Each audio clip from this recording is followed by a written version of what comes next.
마가복음 9장 1절로 8절까지 말씀입니다. 제가 1절 말씀 먼저 읽겠습니다. 또 그들에게 이르시되 내가 진실로 너희에게 이르노니 여기 서 있는 사람 중에는 죽기 전에 하나님의 나라가 권능으로 임하는 것을 볼 자들도 있느니라 하시니라. 베드로와 야고보와 요한을 이르시고 그 옷이 광채가 나며 세상에서 빨래하는 자가 그렇게 희게 할 수 없을 만큼 매우 희어졌더라.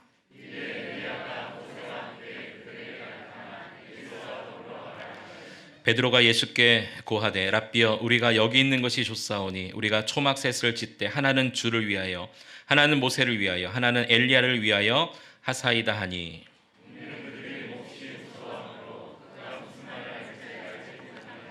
마침 구름이 와서 그들을 덮으며 구름 속에서 소리가 나되 이는 내 사랑하는 아들이니 너희는 그의 말을 들으라 하는지라.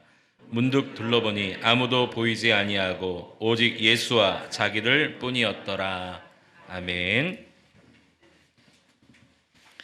오늘 예수님의 서프라이즈라는 제목을 가지고 함께 말씀을 나누겠습니다. 한번 제목을 따라해 보실까요? 예수님의 서프라이즈. 우리 청년들 또 젊은 세대들은 참 서프라이즈 이벤트 참 잘합니다. 그렇죠? 젊은이들을 보면 남녀가 사귈 때 뭐 100일, 200일, 1년, 2년 다 잘 챙깁니다. 뭐 생일은 기본이고요. 결혼해서도 뭐 신혼초나 또 젊은 우리 부부들은요 이것저것 잘 챙깁니다. 근데 이상하게 나이 들면서 이벤트가 줄어들어요. 여러분 어떠십니까? 잘 기억도 안 나요. 오늘이 생일이었나 이렇게 지나갈 때도 많고요. 뭐 결혼 기념일 한 20주년 정도까지는 잘 챙기실 수 있는데 그 다음부터 넘어가면 이 숫자도 헷갈리고요. 그렇게 되어지는 것 같습니다. 그런데 더 이상한 것은 이 이벤트를 가만히 보면 남자들이 주로 챙겨야 되지 여자들은 거의 안 하는 것 같아요. 참 한국에서 남자로 살기가 쉽지 않은 세상입니다. 저는 여자 셋하고 살거든요. 정말 쉽지 않아요. 제가 오늘 이 예수님의 서프라이즈 이 제목으로 말씀을 준비하기 위해서 저에게 있었던 어떤 이벤트, 제가 아내에게 했던 이벤트들을 좀 예화로 삼으려고 최근에 잘 안 한 것 같아서 물어봤어요. 어제 아내한테 여보 내가 최근에 당신한테 이벤트 한 게 뭐가 있지? 그때 아내가 가만히 생각해 보더니 잘 기억이 안 난다는 거예요. 지난주에 빼빼로데이도 빼빼로도 안 사주고 그러더니 갑자기 아내가 이런 얘기를 했어요. 아니 가만히 생각해보니까 열받네 막 이러시더라고요. 제가 최근에 너무 안 해줬어요. 여러분 제가 보기와 다르게 이벤트에 강한 남자라는 거 여러분 아십니까? 잘 모르시죠? 젊을 때는 또 결혼 초기에는 얼마나 이벤트를 많이 했는지 몰라요. 그런데 가면 갈수록 이벤트가 줄어들더라고요. 오늘 본문 말씀은 여러분 예수님의 깜짝 이벤트입니다. 제자들이 깜짝 놀랄 만한 그런 서프라이즈 이벤트의 내용이 오늘 본문 말씀입니다. 하나님 나라가 무엇인지, 하나님 나라가 어떻게 도대체 임하는 것인지를 정확하게 알려주신 이벤트입니다. 오늘 본문 1절을 보면 이렇게 시작을 하죠. 또 그들에게 이르시되. 그러니까 또 그들에게 이르셨다라는 말은 앞의 이야기와 지금 연결되고 있다라는 얘기예요. 여러분 앞의 이야기를 한번 성경을 눈으로 이렇게 한번 보십시오. 어떤 이야기가 있냐면 8장 27절부터 쭉 보시면요. 예수님께서 가이사랴라는 곳에 가셔서 가이사랴 빌립보에 가셔서 제자들에게 물으십니다. 이때는 예수님 사역, 공생의 사역 중에 어느 시기 정도 되냐면 이제 거의 마무리돼 가고 있는 때였어요. 제자들을 가이사랴 빌립보 가장 우상들이 많이 있는 그 우상의 신전들이 많이 있는 그곳에 일부러 데리고 가셔서 물으시는 거예요. 사람들이 나를 누구라 하더냐. 또 제자들에게 물으셨어요. 그럼 너희는 나를 누구라 하더냐. 베드로가 대답하죠. 주는 그리스도시요 살아계신 하나님의 아들입니다. 이 베드로의 신앙 고백을 들으시고 바요나 시몬아 내가 복이 있도다. 이를 내가 알게 한 일은 혈육이 아니라 하늘에 계신 내 아버지시니라 라고 말씀하시면서 얼마나 베드로를 칭찬하셨는지 몰라요. 내가 이 반석의 교회를 세우리니 음부의 권세가 이기지 못하리라. 이것도 놀라운 칭찬인데요. 그 뒤에 보면 내가 천국 열쇠를 내게 주리니 내가 땅에서 매면 하늘에서도 매일 것이요 땅에서 풀면 하늘에서도 풀리리라. 여러분, 이런 칭찬보다 더 큰 칭찬이 있을까요? 교회를 세우시겠다니, 천국 열쇠를 주시겠다니, 음부의 권세가 이기지 못하는 능력을 주시겠다니, 이것보다 더 큰 칭찬이 어디 있어요? 근데 이 칭찬을 듣고 나서 베드로에게 예수님께서 드디어 됐다 싶으셨는지 그때서부터 비로소 예수님께서 십자가에 죽으실 것을 직접 가르쳐 주셨어요. 이제 이 정도 믿음이면 됐다, 그런 마음이 있으셨던 것 같아요. 그래서 여러분, 바로 뒤이어서 하신 말씀이 뭐냐면 8장 31절에 보시면 이렇게 말씀하고 있습니다. 인자가 많은 고난을 받고 장로들과 대제사장들과 서기관들에게 버림받아 죽임을 당하고 사흘 만에 살아나야 할 것을 비로소 그들에게 가르치시되, 이때부터 본격적으로 십자가 고난을 말씀하셨어요. 베드로의 고백을 들으신 다음에 예수님이 하나님의 아들로 오신 메시아이긴 메시아인데 어떤 메시아인지를 비로소 가르쳐 주신 거예요. 이 8장 31절 말씀에 의하면 고난받는 메시아, 버림받아 죽어야 되는 메시아, 십자가에 죽어야 될 메시아로 본인 자신을 드디어 말씀하셨다는 거예요. 나는 고난을 받아야 돼, 나는 버림을 받아야 돼, 나는 죽게 될 거야, 이런 말씀을 하시자 베드로가요 갑자기 항변합니다. 주여, 결코 그런 일이 있을 수 없습니다. 이 베드로의 말씀에 예수님이 책망하셨어요. 조금 전까지는요, 음부의 권세가 이기지 못하리라, 내가 반석의 교회를 세우리라, 내가 천국 열쇠 내게 주리라, 그런 어마어마한 칭찬하셨던 예수님이 베드로가 결코 그렇게 될 수 없으나라는 말을 듣고 이번에는 책망하셨는데, 책망도 이런 책망이 없어요. 뭐라고 하셨습니까? 사탄아, 내 뒤로 물러가라. 완전히 극과 극의 칭찬과 책망 아닙니까? 베드로의 신앙 고백을 들으시고는 칭찬하시고, 베드로의 항변을 들으시고는 책망하신 예수님, 베드로도 무지 헷갈렸을 것 같아요. 이게 도대체 뭐지? 하지만 이것은요, 이들에게 응용 문제와 같은 것이었습니다. 학생들이 학교에서 시험 볼 때 선생님들이 시험 전에 예상 문제 같은 거를 이렇게 나눌 때가 있습니다. 그렇죠? 이런 문제 나올 거야, 이런 문제 나올 거야. 그러면 열심히 이것을 공부하는데 정작 시험날 딱 시험지를 받아보면요, 그거 문제를 한 번 더 꼬아서 응용 문제를 내세요. 그렇죠? 예상 문제 그대로 내는 학교는 거의 없습니다. 예상 문제 그것만 공부하면 다 100점 맞게요. 문제를 한 번 이렇게 꼬른 거예요. 그래서 약간 한 번 더 생각할 수 있도록 응용 문제를 내시는 거예요.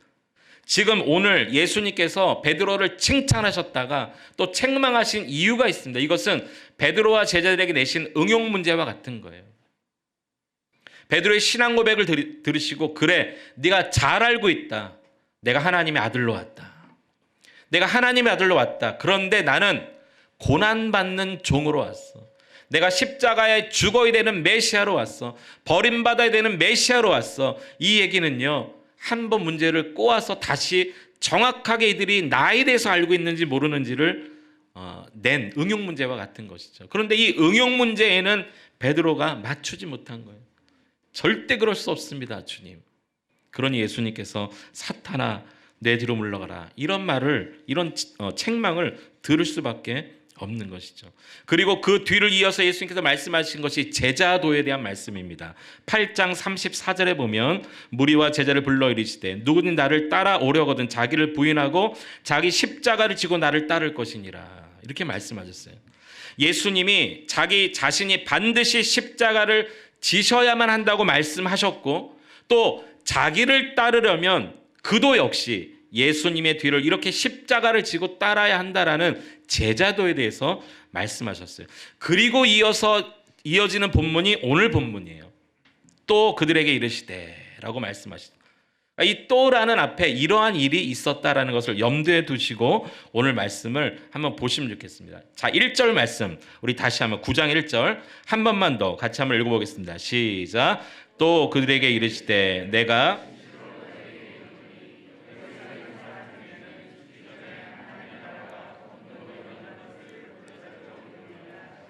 아멘. 하나님의 나라가 권능으로 임하는 것을 볼 자가 있다.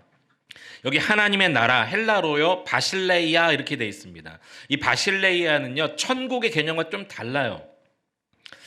예수 믿는 자가 죽고 들어갈 나라, 하나님 나라, 천국의 개념이 아니라 하나님의 통치와 다스리심이 현재에 있는 그 하나님의 나라를 의미합니다. 바실레이아. 그러니까 이 하나님의 나라가 권능으로 임한다라는 것은 주님의 재림이거나 또 사람이 죽은 이후에 볼 하나님 나라의 개념은 아니라는 거예요. 자, 그런데 여기 서 있는 사람 중에 본다는 거. 여기 서 있는 사람. 그러니까 제자들 중에 분명히 볼 자가 있다라는 말을 통해서 머지않아 경험하게 될 것이다 라고 말했고요. 또 죽기 전에 본다 이렇게 말을 했으니 이것은 진짜 가까운 시일 내에 하나님의 통치와 다스리심이 도대체 어떻게 임하는지를 너희가 보게 될 거야 라고 지금 말씀해 주고 있다는 거예요. 이것은 예수님께서 제자들을 보면서 하나님의 아들이라고 믿기는 믿는데 이제 곧 십자가에 달려 죽어야 되는 고난받을 메시아, 버림받을 메시아로까지는 믿지 못하는 이들에게 이벤트를 통해서 정확하게 십자가가 무엇인지를 알려주려고 하셨다라는 것이죠. 하나님 나라가 무엇인지, 하나님 나라가 어떻게 임하는 것인지, 왜 예수님이 십자가에 죽으셔야 되는지를 세 가지 이벤트를 통해서 알려주셨습니다. 그 첫 번째 이벤트가 무엇이냐면 예수님의 모습이 변형되는 변형이었습니다. 2절에 보면 엿새 후에 예수께서 베드로와 야고보와 요한을 데리시고 따로 높은 산에 올라가셨더니 그들 앞에서 어떻게 되셨다고요? 변형되사 이렇게 말씀하고 있어요. 첫 번째 이벤트는 예수님의 모습이 변화되는 것입니다. 여기 높은 산은요 헐몬산을 이야기합니다. 이스라엘의 가장 끝에 있는 북동부에 있는 가장 끝자락에 있는 산 헐몬산. 이 헐몬산에 올라가면요 만년설이라고 해서 한여름에도 눈이 녹지 않는 꼭대기 산이 있습니다. 그 눈이 녹고 녹아 흘러내리면서 요단강과 사해까지도 흐르는 바로 그 헐몬산입니다. 이 헐몬산은요 해발 2800m 되는 산입니다. 여러분 우리나라에서 이 남한에서 가장 높은 산이 어디죠? 한라산. 한라산이 혹시 몇 미터인지 아십니까? 2000m가 안 됩니다. 맞죠? 2000m가 안 된 산입니다. 한반도 전체를 합쳐서 가장 높은 산 백두산이요. 제가 알기로는요. 한 2700 몇 미터 정도 되는 산으로 알고 있어요. 그러니까 백두산 정도 된다 보시면 좋겠어요. 그렇게 높은 산에 올라가셨어요. 그리고 거기서 모습이 변형되셨어요. 그런데 어떤 모습으로 변형되셨는가? 3절에 보면 그 옷이 광채가 났대요.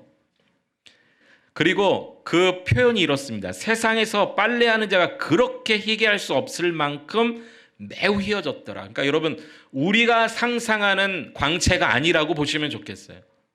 우리가 한 번도 경험해 보지 못한 그 광채, 그 어미로움, 그 환한 빛이라고 보시면 좋겠습니다. 그러한 광채가 났는데 얼마나 영광스러운 모습일까요? 아마 그 앞에서 누구도 엎드릴 수밖에 없는 그런 빛 아니었을까요? 그런 광채 아니었을까요? 그런데 이것은요 지금 예수님께서 내가 곧 십자가에 달려 고난받고 죽어야 되는 메시아로 왔다는 이것을 정확히 보여주기 위한 첫 번째 이벤트였다는 거예요. 다시 말해서 이런 화려한 광채, 이런 영광스러운 모습은 십자가 없이는 불가능하다.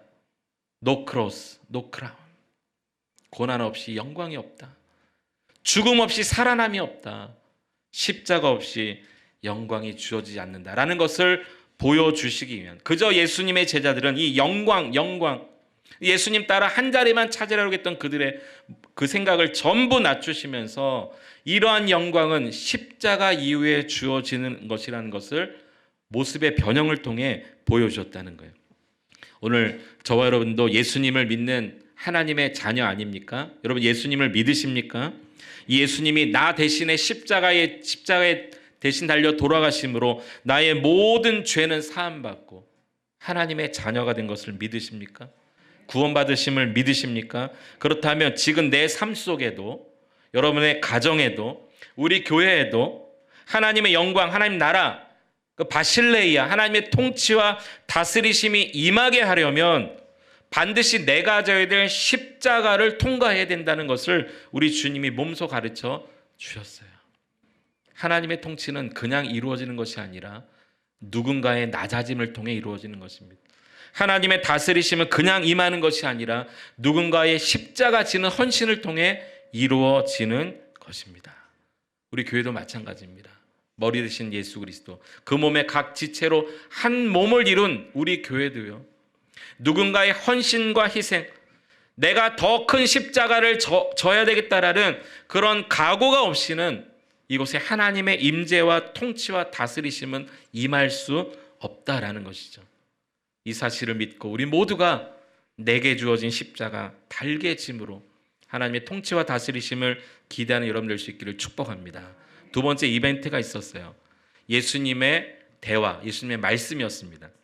예수님 모습이 변형되고 난 다음에 그 옆에 두 사람이 떠 있는 것을 보게 되었습니다. 한 사람은 모세였고 한 사람은 엘리야였습니다. 여러분, 세 사람이 무슨 대화를 했을까요?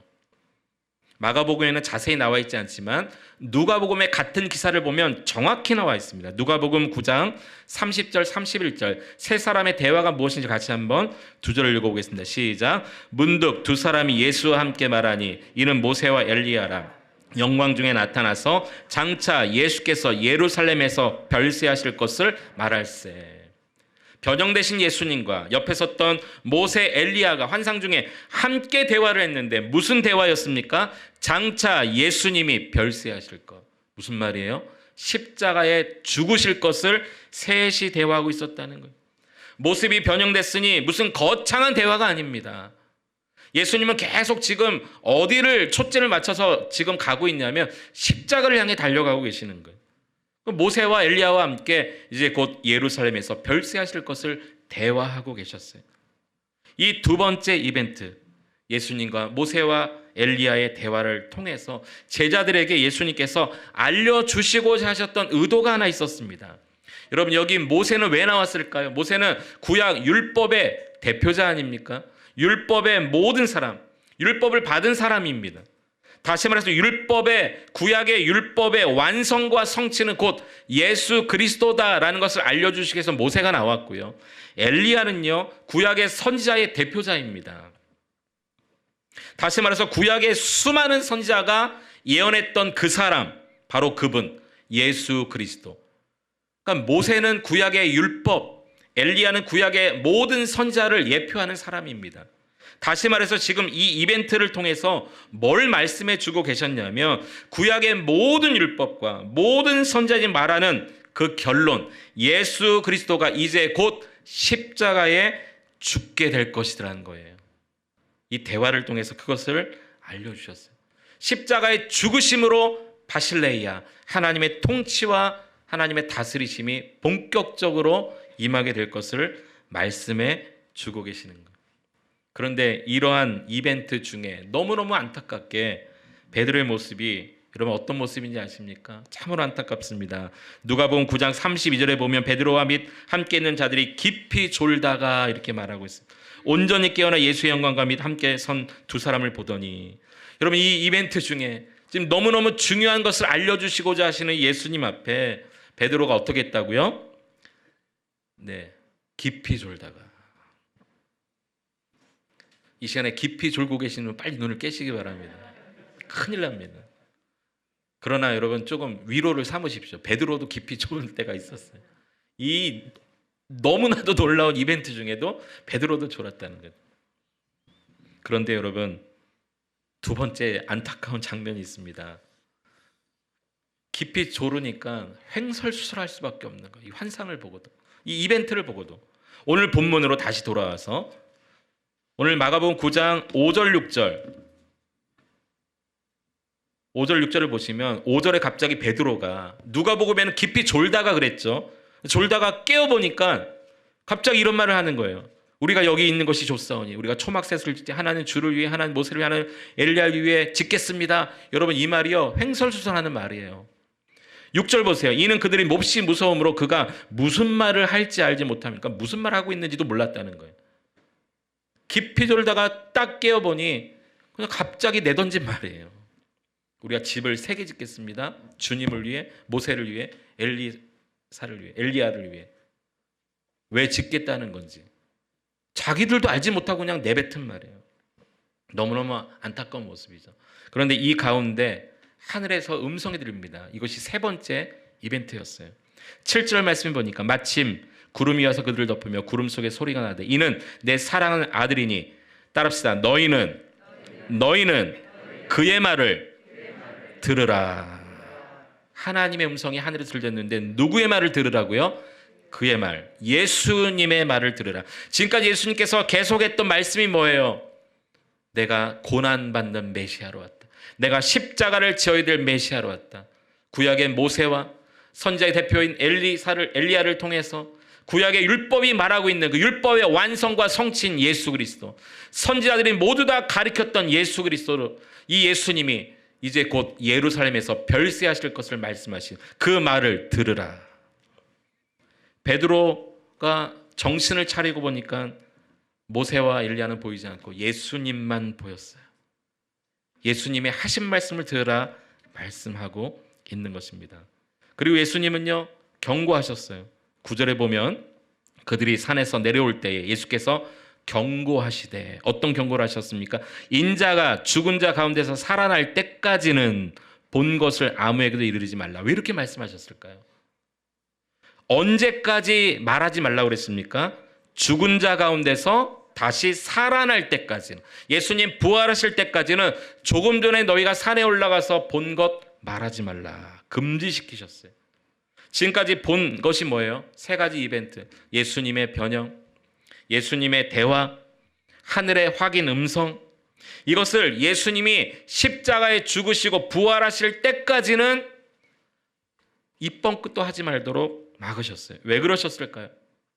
지금도 예수님의 십자가를 이해조차도 하지 못하고 깨닫지도 못하는 이들인데 확실한 부활을 보고서 그때서 비로소 전하라고 하신 거예요. 그러니까 믿지 못하면서 말하지 못하도록 막으신 거예요. 정확히 알지 못하면서 선포하지 못하도록 막으신 거예요. 오늘 이 시대 저와 여러분 가운데 우리 많은 그리스도인들의 어쩌면 오류가 여기에 있는지 모르겠어요. 내가 정확히 예수님을 만나지 않았는데 예수님을 믿는다고 말하는 삶. 내가 정확히 주님의 말씀을 이해하지 못하는데 그 말씀을 알고 또 배우고 가르치고 전하고 있는 우리의 모습. 여기에 해당되지 않습니까? 우리 예수님은 경고하셨어요. 부활을 통해서 정확하게 이것이 입증될 때까지 기다리라. 정말 믿어질 때까지 기다리라. 그리고 나서 전하도록 하셨어요. 베드로가 이 말도 사실 무슨 말인지도 몰랐어요. 여러분 10절 한번 보세요. 그들이 이 말씀을 마음에 두며 서로 문의하되 죽은 자 가운데 살아나신 것이 무엇일까?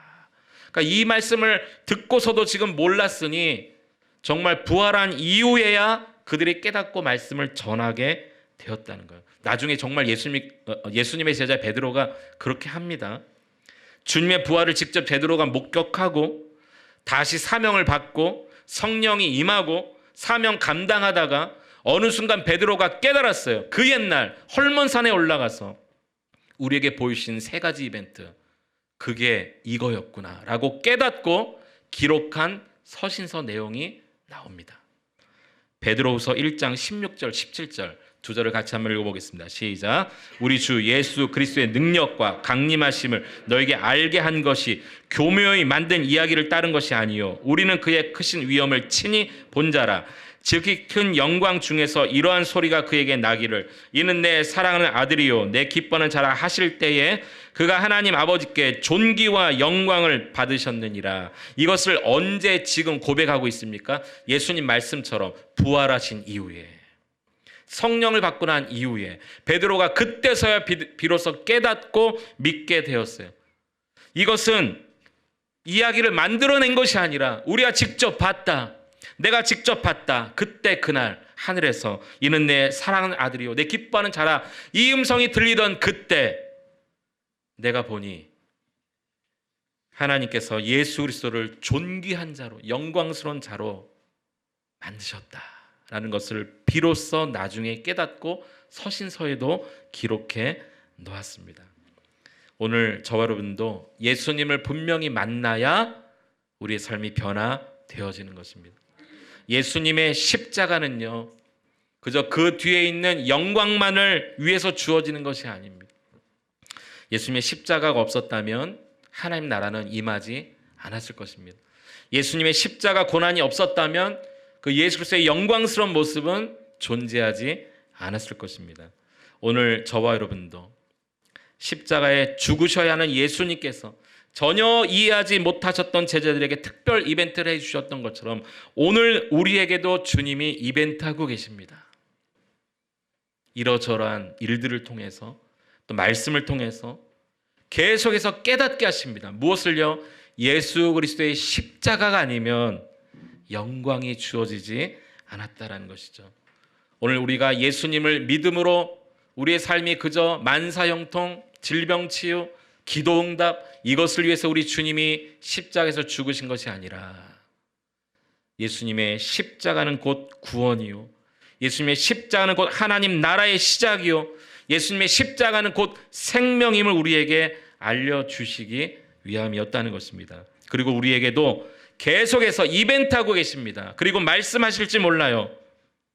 너도 이처럼 너 자신을 부인하고 너의 능력, 지식, 재능 다 내려놓고 내가 십자가 진 것처럼 너도 너의 십자가를 지고 나를 따르라.